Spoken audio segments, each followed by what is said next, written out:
warkii uu yaabka badnaa ee saacadihii la soo dhaafay ee baraha bulshada maxaad kala socotaa? eedeyntii wuxuumeed ayaa loo jeediyay qaar ka mid ah wasiirada xukuumadda federaalka Soomaaliya xilka ka haya waqtigan. xildhibaan Idris Cabdi Tartar oo ka mid ah xildhibaanada baarlamaanka federaalka Soomaaliya ee waqtigoodu dhamaaday ayaa wasiirka arrimaha dibadda, wasiir dowlaha arrimaha dibadda iyo xubno kale oo ka mid ah wasaaradda arrimaha dibadda waxa uu ku eedeeyay in xilkoodii ay ku fashilmeen. Idris kaliya kuma eedeyn wasiirada xilgudasho la'aan ee waxa uu sidoo kale xusay inay mas'uuliyiinta qaar dowladda federaalka Soomaaliya xilka ka hayo gaar ahaan wasiirada aan hadda soo carbaabay inay shaqooyin kala duwan dunida inteeda kale ay ku haystaan. waxa uu rag mas'uuliyiin oo ka tirsan wasaaradda arrimaha dibadda ku tilmaamay inay kawaanlayaal ka yihiin suuqyada caalamka qaarkood. waxa uu intaas daba dhigay in rag mas'uuliyiin oo ka tirsan xukuumadda hadda jirta inay taraglayaal ka yihiin qaybo ka mid ah dalalka caalamka. waxaan joogaa wasaaradda arrimaha dibadda, waxaan arkayay dad badan oo rabo inay wasaaraddaas howlo loogu fuliyo. runtii waxaa ka mid ah hataa xildhibaanadii federaalka oo runtii rabo qof xanuunsanaa ku jiray oo viisa turki u saaran baasaboorkeeda oo laga soo celiyey baasaboorka soo cusboonaysiin la dhahay. awal immigrationka si toos ah u tagi jireen markuu baarlamaanka u qoro waraaq. hadda waxaa lagu xiray wasaaradda arrimaha dibadda. wasaaradda arrimaha dibadda hal qof oo mas'uuliyiinta jooga ma leh. mid shirkad wuxuu u shaqeeyaa company Canada u shaqeeyaa shaqo ka xiran hal sano ma imaanin. wasiirka Masar oo hadda ku jira waxa la yiraahdaa aroos ku jira.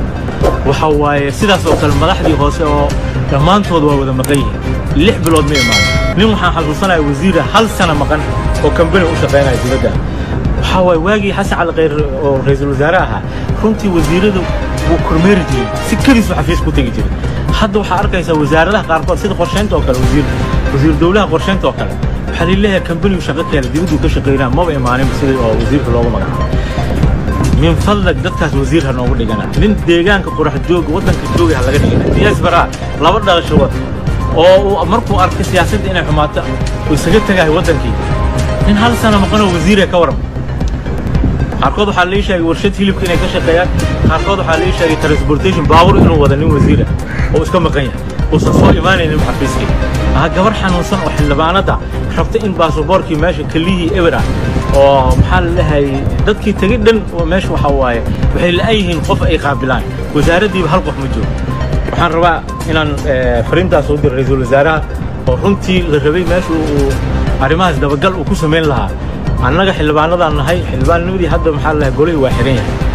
runtii waxaan rabnaa hadda inaan fariintaas ku gaarsiino dadkaas aan wax ka qabatid wasaaraddaas arrimaha dibadda iyo qorsheynta inaad fiirisidaan rabaa dadka ka shaqeynaya maba haddad wadankii joogo ya waa dad maxaa la leeyahay warshado ka shaqeynayo hilibka iyo transportation iyo waxaa la leeyahay hal sano meeshii ma imaan haddaa wasaaraddii aad tagtay dadna ay u baahan yihiin in howlihii loo fududeeyo.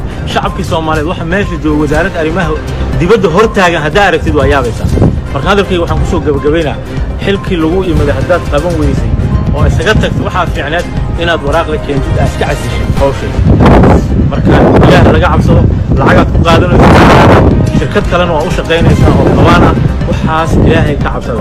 ninkii la rabay inuu kormeerana waxa waaye roblow hurdada ka kac. wasaaradahan dadkooda ay maqan yihiin oo warshadaha dibadda ka shaqeynaya oo transportation nin tareelo wadaa la sheegay roobku qaadanaya. assalaamu calaykum. ugu dambeyntii eedeynta aadka u kulul ee uu soo jeediyay xildhibaan Idris Cabdi Tartar maxaad ka fahantay? wasiirka adiga ku matalase dunida inteeda kale ganacsi ma ku leeyahay? haddii jawaabtaadu ay tahay haa, muxuu ka ganacsadaa daawade?